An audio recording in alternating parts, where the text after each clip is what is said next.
Royal Robbins presents the story of the shacket, that sturdy overshirt of adventure. It begins in 19th century France. Indigo was cheap and stains were tough, and workers wore a boxy blue overshirt for utility, which turned out to be pretty comfortable. The look caught on. By the 1970s, post-war overstock had turned overshirts into a new staple with a new name, the shacket. Rugged, versatile, and forever comfortable. Now leave it to Royal Robbins to perfect the shacket. There's a Vista stretchy, breathable, and fleece line for fireside coziness. The Cloud Rest, a hemp mid-weight that's a base camp essential. And let's not forget the L-cap, organic cotton, Sherpa line, canvas tough with a soft side. You too can climb to new heights of warmth, durability, and easygoing comfort with Royal Robbins shackets. Contact your rep today for a perfect addition to your shop. And Royal Robbins reminds you to stay warm out there, folks.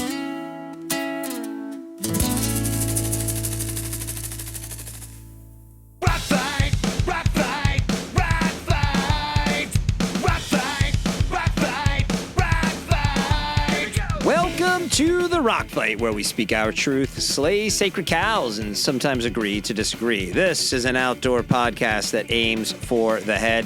I'm Colin True, and today we're coming to you with our first conversation recorded at GOA Connect in Kansas City. But first, some programming reminders. Be sure to follow the Rock Fight on whatever podcast app you are listening to us on right now. And then also head over to the Gear Abbey feed, Rock Fight's sister podcast here on the Rock Fight Podcast Network, and subscribe to that show as well. If you want more from the Rock Fight, you can subscribe to our newsletter, News from the Front, which I think might actually have an issue coming out in the next 7 days. So sign up now so you don't miss it, because who knows when the next one's going to come out. You head to rockfight.co and click join the mailing list. We want to hear from you as well. Email us at myrockfight@gmail.com. Reach out on LinkedIn, where you can search up Rockfight and find us there. Head over to Instagram, where we are Rockfight Co. Send us a message. We want to hear from you. And let's get into it, because this past week, I was joined by my fellow Rockfighters, Eoin Comerford and producer Dave, as the Rockfight set up shop at what is perhaps the most consequential outdoor trade show we have going on right now, the Grassroots Outdoor Alliance Connect show. Longtime Rockfighters may recall some episodes that came out of our attendance at the Reno show this past summer, the Reno edition of GOA Connect. And the good folks at the GOA were kind enough to welcome us back for the fall event in Kansas City. And bonus for us is that the Chiefs lost on the same day we arrived. So not only did we get to go to the show, we got to revel in the sadness of all the Chief fans in person. You see, folks, even in these trying times, every so often a little ray of sunshine comes down from above to make it all worth it. Eat shit, Mahomes. Anyway, just like last time, we were able to record a bunch of great stuff for you. Next Monday, you're going to hear producer Dave, Eoin, and I talking about our favorite things that we saw at GOA's Discovery Marketplace. And we also captured interviews with folks like Amy Beck from Oboes, Nathan Dopp from Phoenix Outdoor, and Tony Post from Topo Athletic. And we also spoke to today's guest, Alex Lauver. Alex was the head of materials and sustainability for a long time at Outdoor Research, and he recently launched his own consulting firm that focuses on helping organizations reduce impact and improve supply chain transparency. Alex was pretty vocal as the outdoor industry started grappling with the removal of PFAS from our products, and I wanted to bring him on the show because while in 2024, PFAS was probably the biggest industry story, it's a story that's kind of gone quiet in 2025. So did we resolve the problem? Alex sat down with us at GOA Connect to talk about where things are with PFAS right now. So welcome back to the Rock Fight, where today it's PFAS. It's all good, right? With Alex Lauver, and that's coming up right after a few words from our sponsors. All right, Rock Fighters, winter, we know it's unpredictable. It's mild one week, it's freezing the next. I grew up back east in the mid-Atlantic, and every inch of snow that we got was exciting until that it eventually melted into a soupy mess because it refroze, and then to make things worse, the driveway would be just slippery as hell. Walking across it was impossible. Going outside became its own adventure. I was in the suburbs of Lancaster, PA. Not even talking about the backcountry, because anytime you have to go outside in the winter, it is an adventure, and that includes choosing what to wear. And that's why people have trusted Fjällräven jackets for more than 50 years. Born and tested in Sweden, they're made to handle everything from everyday cold to true Arctic extremes. The philosophy's simple, guys. Build outerwear that performs, protects, and lasts. From the Keb GTX jacket to the Expedition Pack-Down hoodie, you'll find something to suit you in the winter conditions you know are on the way for your neck of the woods. And if you want to see for yourself, check out fjällräven.com. Hey everyone, as the air cools, the trail beckons. And you know who's ready to move with you? Lem's Shoes. So dropping this November right now, they're available right now. The fall lineup from Lem's expands to include the Trail Thrasher and the Trailblazer Mid. Those are both designed to grip the earth beneath your feet and carry you confidently through changing terrain. If you pair that also with the classic Boulder boot in Navy Stout, they have bold Chelsea boot in Toughway colorways and a new insulated Breck boot made for snowy escapes. You've got everything you'll need for a season ahead. And hey, retailers, make sure you reach out to your new Lem's sales rep. Lem's has come out with a brand new roster of independent agencies across the country. You can reach out to the folks at Lem's to find out who your rep is. And the rest of you, head to lemshoes.com, because Lem's, it's where less equals more. Hey, rock fighters, you've been asking for it, and now it's back time for some Rock Fight Radio. And for your listening pleasure, we have that super group of PR pros, Darby Communications, with their timely new hit, 21st Century Search. You said your story got lost online in the scroll of endless borrowed lines. The boss decided gets to be seen, but Darby knows how to train the machine. They tune your brand for the modern eyes, optimize for the new AI. From zero search, they can find your way through AI noise to the light of day. Darby, Darby, can you hear me? It's all in AI and I can't see. Darby, help me find my name in this algorithmic pairing rain. You bring me back to sell my merch. It's a 21st century search. Darby's your real person PR partner for today's digital world and trusted by brands like Hydra Pack, Lem's, Old Town, JetBoil, and QU. Does your brand need help to be seen, be heard, or stand out in our new media reality? Well, contact Darby at darbycommunications.com today.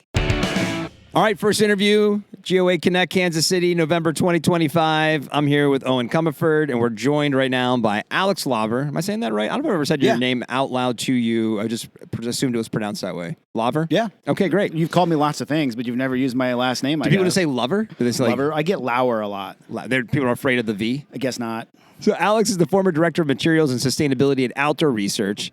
He's now out on his own, operating as a unique voice when it comes to outdoor textile innovation and sustainability. What is that exactly? What are you doing exactly, Yeah, Alex? I kickstarted Douglas Strategies LLC in April. We're a strategic consulting company that helps organizations of all sizes with strategic approaches to reducing impact. And my background in supply chain, materials, innovation, sustainability, kind of all revolves in that world, and it's interesting to be which side of the industry. Like, we're here talking to retailers and working with retailers, and my experience in the last decade has been more on the brand side. Yeah. In that sense, so it's kind of an interesting environment. So we wanted to have you on, and we've been trying to do this for a while, and I've had the most hellacious schedule anytime it's been related specifically to when you and I were supposed to speak. But we wanted to check in on PFAS. Because 2024 was the year of forever chemicals, right? That was the probably number one topic of the year. The issue's been around for a long time, but it kind of came to a head last year as California made moves to ban forever chemicals, including on textiles. We had Meg Carney's multi-part podcast on the topic. We had outdoor brands all seeking accolades for removing them from their products, even though they were a little late, maybe you could say. So, but then in 2025, now it seems we've kind of moved on to other topics, understandably so, given what's going on with tariffs and whatever. But just, starting top level, what's going on? Have we solved the problem? Is it all over? I mean, they are called forever chemicals, so they're not going to go anywhere, Colin. No, there's a lot of things happening. I mean, we're entering into a period where the world's fourth largest economy has banned these chemicals. So the big shock and the big headline is kind of past, and you're either compliant or you're not talking about it. To some extent, let's be like totally real and honest. But like you said, the political cycle changes on an hourly basis, so it kind of lost its luster.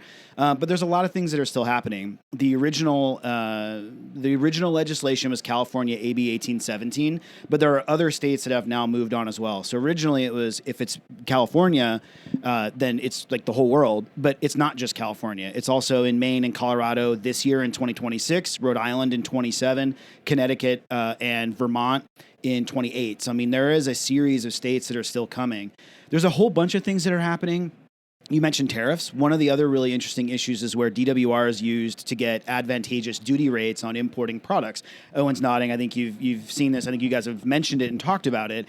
But actually, I mean, Columbia in their investor call recently talked about how they have a whole team that this is what they do. They actually work on optimizing how a product gets categorized. Like they'll add a feature that maybe actually doesn't help the product, but they'll add it so that it gets categorized as a lower tariffed category. Yeah, and rainwear or weatherproof products usually have a reduction. The other one that often I know my wife has noticed, I'm sure the ladies in your life may have, this weird zip pocket kind of on the torso of their garments. I think it's called like a nursemaid's pocket or something, and it changes the duty rate for a lot of these products. So if we're removing DWR for PFAS reasons out of products that don't need it for a performance-oriented need, there could be dollars and cents reasons. So that is something that will continue to go on long term. The other one that I think, and closer to my heart, is California. I hate saying this out loud, but we're on a podcast where you're allowed to like say things that are, this is the podcast. This is the podcast to be. What's the right word I'm looking for? But California may have made it illegal to mechanically recycle textiles, because if you're mechanically shredding up and then respinning fibers, and that fiber or fabric had PFAS in it, is it previously used or is it new in its second life and second generation? You're not removing those chemicals. You're not washing out any of those contaminants. But it's a new garment, but it's made of old materials. So there's a lot of dialogue happening right now in terms of that. So how does that live with SB 707? Yeah, just like I fed you that question. Remind me to give you a $5 bill later. The answer is we don't know yet because they haven't actually fully come through with that. But to those on the listeners that aren't aware, 707 was the Responsible Textile Recovery Act, where basically California was saying that as a manufacturer or as a seller of apparel or things with textiles, you are responsible for their life post-use, and then you have to contribute to something called a PRO, where an entity that will actually take on the responsibility of reuse, upcycling, what have you, post that initial first life of the product. Yeah, and without getting overly dorky, the PRO also has an eco-modulation clause that's also in we're talking about EPR, extended producer responsibility. That's a real thing in packaging right now. It's coming for textiles, which is something that we're talking about with my clients. So whether or not your garment has PFAS may change your eco-modulation, which is the fee that you'll pay that PRO in the future. Without getting overly dorky, it's also probably worth noting that bill is currently stuck. It was, I don't remember the legal term, you're a California guy, where they moved into the second year and then it's highly likely to die on the floor versus actually be canceled or whatever. There's a term, and my lawyer buddy is cringing because I can't remember the name at the moment from the OIA, but... Well, my next question was, what are some examples of good news on the topic? But it sounds like it's just complicated across the board, right? All these other states that are kind of putting it on the table, they're gonna, it's gonna be continue to be brought up. But like PFAS, we have to create solutions to not having it in the in the world, but also all of these things. It's, the banning of it is going to continue to create other problems in addition to the original problem itself. Yeah, and obviously. Big tip for you if you've never been on a podcast before, they usually send you some of the questions ahead of time. So I was looking at this, trying to come up with things to say, and there are a couple of good things. I mean, I'd be a terrible consultant if I didn't say out loud that this is good for the planet and it's good for the supply chain workers, right? From an apparel standpoint, the citizens of California are not that much safer, sort of broadly speaking, by removing PFAS. But really, and I've been pretty public about this, the people who will benefit literally today and tomorrow are the supply chain workers that are exposed to this. So that is a good thing. Kind of went undercovered in a lot of ways, if you think about it. And I was pretty loud about it because I think that's something that's worth mentioning when we talk about our values as an industry. It's the people who make our product as much as the people who use our products. A couple of other really good things, though, like Governor Newsom actually vetoed SB 682 recently, which was a sort of follow-on bill in other categories. It's pretty politically complicated, but I think what was interesting is that in the moment of PFAS being an easy yes button, he said no, and it's complicated, but his main quote from his response was he wants to consider the consequences that may result from a dramatic shift of products on our shelves. And it was related to lower income families and cookware, which actually cookware is one of the areas where where you're ingesting you it have a in little bit of whatever a area. risk, let's say. So there are people who are willing to say this legislation's not correct. And unfortunately, we don't want to be in the way of progress, but we need to get it right. And I thought that was relatively good news in terms of signaling, get things right. We are seeing some states that are now asking for public comment regarding some of the changes, which again is an opportunity for us to sort of weave and say, well, and the whole 50 to 100 ppm is contamination. Like there's no real scientific basis for that. They just kind of picked a number. So there is an opportunity for some course correction, I think. And then the last one here is that one of the really interesting things, there's a good article on Scientific America, if you're a reader, and Sciency, that there's research happening that they have found some microbes that will actually break down PFAS naturally in the environment. So we don't want an I Am Legend moment of releasing, genetically modified organisms into the world, but if there are ways for us to address this, and the broader landscape of PFAS has more to do with groundwater, which is where it is really toxic to citizens of the United States and the world around, then that is an opportunity for us to be able to mitigate the forever chemical piece of the pie. And I think that's actually really interesting. From an industry perspective, right, and a few months ago you wrote a multi-part story on LinkedIn about your journey to remove PFAS from Outdoor Research's apparel line. I'll link it in the show notes. People should check it out. Still exists out there. Clearly PFAS has lost some momentum in the public eye, but it sounds like things are still happening. And not to spoil what you wrote for anyone, but what's your big picture takeaway for the industry? And what is actually happening, do you feel like, in the industry today, given you're kind of in the seat you sit in now, and you can be a little more open about it. You're not working for one brand, right? So how do you think the industry's response is going? It's interesting you bring up the factory workers risk. When you hear a lot of brands like, we really wanted to take our time with this and figure out what our solution was going to be. And it's like, in the 10 years, how many people were exposed to the bullshit you were putting on there? If you knew about it, that's not all right. That really has gone pretty unaddressed in a lot of ways. So as the industry sits today on this topic, how do you feel like we're doing? Yeah, and obviously PFAS is not the only thing that's in our products that is not great for people. So I think there's kind of three pieces to this. The first one is it's not over for the end users. Right as we were getting ready to turn it on, we were having a quick conversation. We'll rehash that to basically say multiple retailers have approached me at this show and said, hey, we've got consumers coming in who are looking to buy a new high-end piece of rainwear. And they're like, how do we communicate to the consumer that it's different? What has changed? And how do we tell them to expect it to not behave the way that it used to? We've lost that moment in the political changes and the news cycle shifts of we're not really talking about that. And this is the venue at Grassroots Outdoor Connect show where we should be educating and talking about it, and we're not. So the consumer is going to continue to see a change, and I don't think that anyone is prepared for that the way we should have been. We've had a year to deal with it, The second one is get ready. This is the beginning of regulation in apparel. If you're in climbing hard goods, if you're in the bike industry, if you're in cookware and edible type products, you're used to some of those rules.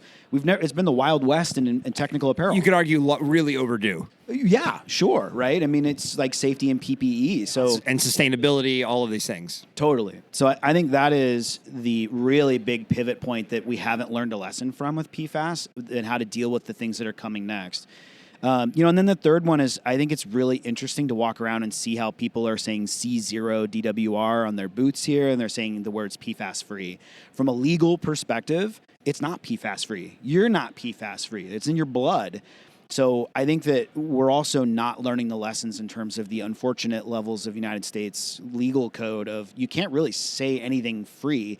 I mean, the green guides at a high level would suggest you can't do that in sustainability at a minimum. And here we are talking about it from a legal basis. Right. I mean, what I'm seeing is some brands say that not sort of intentionally added is basically I don't know the legal words, but that is the legal way to say it. Yeah, we haven't intentionally added it, but it's probably here, right? Totally, it's everywhere. Yeah.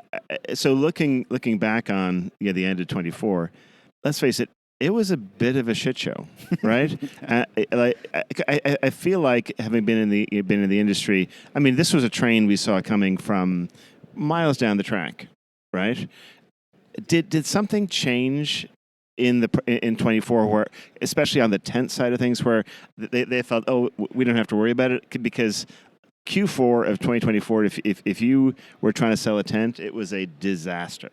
So I don't know if you can talk to that at all as to why that went totally sideways. One of the reasons I love listening to you guys, Owen, is you ask really intelligent and well thought out questions, and I hadn't anticipated that one, so I don't have a good answer for you on the spot, candidly. Which I know you guys are all cheering silently if you can't see them right now, Dave especially. You're handling this very well. It's interesting where it did come from. I mean, to your point, there's been an underswell of removing fluorine from DWR for at least 10 years. We've known that PFAS has been toxic forever. There's been lots of activists and other groups who were trying to push legislation and talk about this. And the outdoor industry, like it or not, is a performance-oriented industry, and anything that is against performance or degrades the performance of our products, including flammability and tents, there's a lot of reasons why that was in there. Safety and liability should be noted here. And it's been difficult, but I think one of the reasons it was so slow and why when it did happen it was such a shock to us is that until there was a pressure that says thou shall remove, optimizing and making the best versions of it was not possible. Like my first experience at a high level with non-fluorinated DWR was a disaster, and it was chalking, which is when they overload the chemistry and you can run your fingernails down. It kind of looks like waxed canvas almost if you see that in some garments. That's just an overloading of the DWR chemistry to try to boost that initial performance for the brand's performance specs.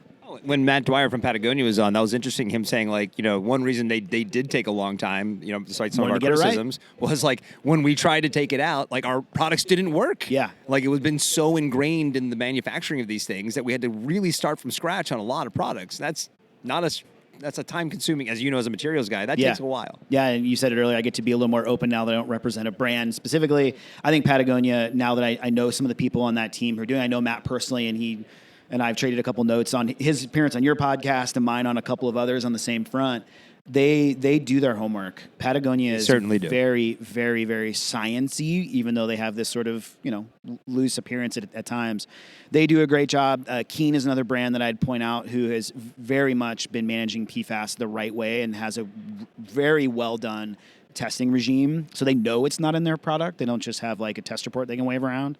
So it's been interesting for sure in some of those struggles. But our first launch at a brand I was at with non-fluorinated DWR was a mess. And I think that was part of it. Is like, why don't we want to deal with this right now? I don't have to deal with it. And then all of a sudden, however it came to be, I wish I had more history there. It was like, we got to do something now. Are there any skeletons lurking in the closet? And is there a next PFAS that's out there that we need to be aware of? Absolutely. There's all kinds of stuff out there right now. Like, I'm trying to look through my notes. Again, not everybody can remember anything off the top of the head. There are a lot of efforts in solvents, which is the chemistry that you put into liquid polyurethane and then you run it through a heat oven. It creates pores. That's how you make waterproof breathables.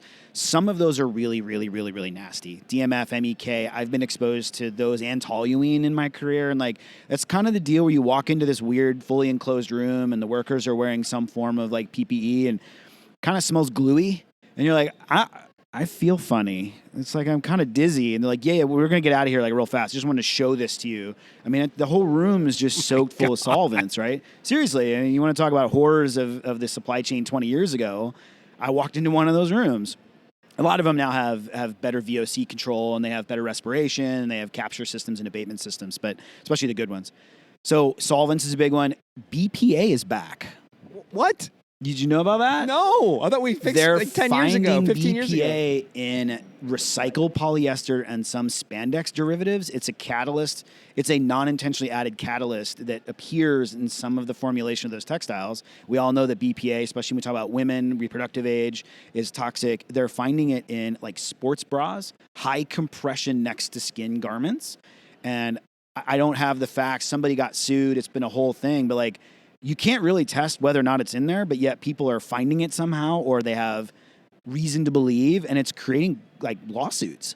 I don't know if Clean Canteen has a booth here, but a chill just went through there. Like whatever, just by the measure BPA. Oh God, it's 2010 all over again. It's kind of messy, and you can't really remove it the way you could. I'm air quoting if you can't see from the water bottle and food industry. So like BPA is going to come back. Another one that is really hard to spell, so I won't even attempt, is phthalates. There's a P in there. If you Google it, there's a P in phthalates. That is messy in plastics. which is everywhere right now. Our world is half plastic.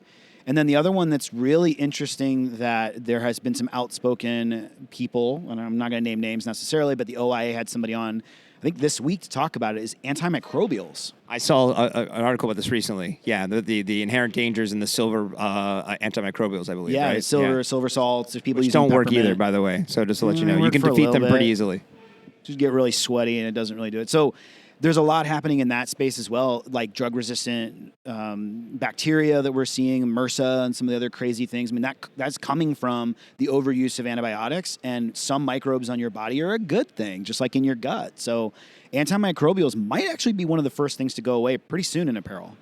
So for our friend Gear Abbey, Shantae Salabert, are you ready to admit that cotton kills is actually a big front? It's all, propaganda by the big plastic apparel industry, and that the resurgence of natural Wow. fibers is on the way. I feel targeted right now. Shantae should feel Yeah, I targeted. mean, I think, and it was interesting, my partner for the presentation I did here at GOA, Rick Crawford, big shout out. We were just having a conversation as we were wandering around the last 10 minutes before this, talking about cotton versus poly and supply chain, in carbon, in impact, like is natural fiber or synthetic fiber. Like there's a good discussion in here. We may actually do an episode on his podcast about that. So it could be a cool way for us to link up maybe and collab on that. That's a cool dialogue that I don't think people are really having right now. I mean, I definitely jest a bit about the cotton kills Yeah, thing, yeah. but it's also it's a look. That was at the time. It was a education point of like, please don't go in the mountains wearing your cotton T-shirt and your jeans, right? It's like, well, now there's a little more nuance, like how a lot of different ways you can go outside depending on what you're doing and how you're doing it, and maybe that's where the shift in the kind of dialogue needs to happen. We have a lot of people, first time, second time outdoor type users in the last handful of years with COVID, and there was an educational need that resurfaced in those moments to be like, hey, if you're just going for a little day hike, you're with your family, there's people everywhere, wear whatever you're comfortable in. But if you've got some audacious goal to like stretch above your skill level and do something new and challenging, first of all, great, good for you, but do it safely. And you may not want to go in your blue jeans and your cotton T-shirt if you're trying to summit a 14er in June in Colorado. It might not be a great idea. Last real question on the ingredient brand front. Obviously, ingredient brands are important to the history of producer Dave and myself being from Polar Tech and whatnot, and a lot of times the innovation of the industry being led there. I can say we definitely, when I was my time at Polar Tech, PFAS was on the radar and they were creating solutions, and there was a fair amount of meh when kind of approaching brands in the 20-teens. Who do you think is leading right now in the ingredient brand? Man, front? it's such a great question. This was another one that I was kind of trying to figure out how I wanted to answer, who I wanted to make angry, and who I wanted to make sure I gave a shout out to. Polar Tech deserves a nice shout out. The Milliken group went PFAS free very quickly, and they made a very public stance, even across the defense and military side of their business, which was gutsy. So kudos to them for making the right choice in a time where it was challenging. I'd be remiss probably not mentioning one of my big clients, Nick Wax, right now, who is doing a great job. I mean, come on, if your jacket's not working as well, the first thing you can do is wash and dry it and reproof They're it. like waving from the background going, we never used it. Totally. We We were right the whole time, it turns out. But there's other groups out there. I mean, Nick Wax is who I'm working with. I think they're the best, but there are other people that have cleaning and retreating products. So they're seeing a huge boost right now. And the new industrial DWR is a really cool story from an innovation standpoint. I know you and I talked about it recently as well, being a good thing to follow up on. I think there's a couple that are not, and I don't necessarily want to throw rocks. Please. Come on. I still think that You can say it. I'll bleep it out in post. You'll bleep it in post. I think that WL Gore Maybe. is still struggling with this. Probably is not a shock to everybody. I mean, one of my favorite arguments in the PFAS era was, is EPTFE a PFAS? I know a lot of abbreviations. There is expanded polytetraethylene, a polyfluoral alkyl substance. And the answer is it doesn't really matter. So essentially it was Gore-Tex a PFAS is what I'm saying. It doesn't matter because their membrane failed the test methods that were done in SB, thank you, because they have fluorine in it. The F is fluorine. So the answer is it didn't matter whether Gore-Tex was a PFAS. It doesn't pass the screening method, but yet there's a lot of people walking around probably the show floor with an EPTFE heart stent put in that saved their life and is keeping them alive and being with their families. So I mean, it's a it's weird complicated. circle. It's You complicated. can't just villainize and vilify everybody. Like, it's just like there's absolutely. Yep. This is a conversation, not a bullet point. Their business was really impacted by it. I think there's a lot of other membrane folks out there who are experimenting with new ways to make waterproof breathables without solvents, without some of the same chemistry levels. There's a new one on the scene that I think uses minerals that get dissolved to create porosity through kind of a natural sort of erosion mand. There's a lot of castor bean stuff. That's really more on the nylon 11 side. There's a little bit of membranes. Nylon 11 doesn't inherently have the same absorption and breathability rates, so you don't get some of the MVTR ratings that consumers like. Big numbers or better performance. So I think that's a trickier one. So there's some interesting innovation happening as a result of this. All right, well, let's wrap things up with a quick F, Marry, Kill. Oh, boy. You got PFAS-free, non-PFAS, no added PFAS. This is a producer Dave special right here. Hey, that was a good one. He did it on the fly. I watched him typing furiously, and I was like, this is going to be good. I mean, you got to marry the non-intentionally added. That is the right way to say it right now from a legal perspective. Brands, take note. Man, I would have to kill PFAS free because that's the one that gets a lot of people in trouble. So what was the third option? Was non-PFAS. Non-PFAS. Because you're effing I don't know, non-PFAS. I'm going to switch that around, actually. Non-PFAS seems even more dangerous to me because it doesn't actually give you a stance either way. Yeah, given the choice between how you want to label your product, PFAS-free or non-PFAS, PFAS-free probably a little better, right? Non-PFAS? Yeah. It's kind of like, hey, it's just non-PFAS. It's kind of like, hey, don't worry about it, huh? Right. So... Alex, thanks for coming on, man. I really appreciate having you here. And let's bring you back. Let's stay in touch. Hey, thanks for having me. It's been a lot of fun, guys. All right, that's the show for today. The Rock Fight is a production of Rock Fight LLC. Today's episode was produced by me, producer Dave. Oh, and we all kind of produced this one. Art direction provided by Sarah Gensert. For producer Dave, for Eoin Comerford, I'm Colin Truth. Thanks for listening. And here to take us out is Krista Makes. He's here to sing the Rock Fight song, and we'll see you next time, which will be on Monday. Make sure you come back to the Rock Fight, listen to the show. We'll see you next time, Rock Fighters. Rock fight.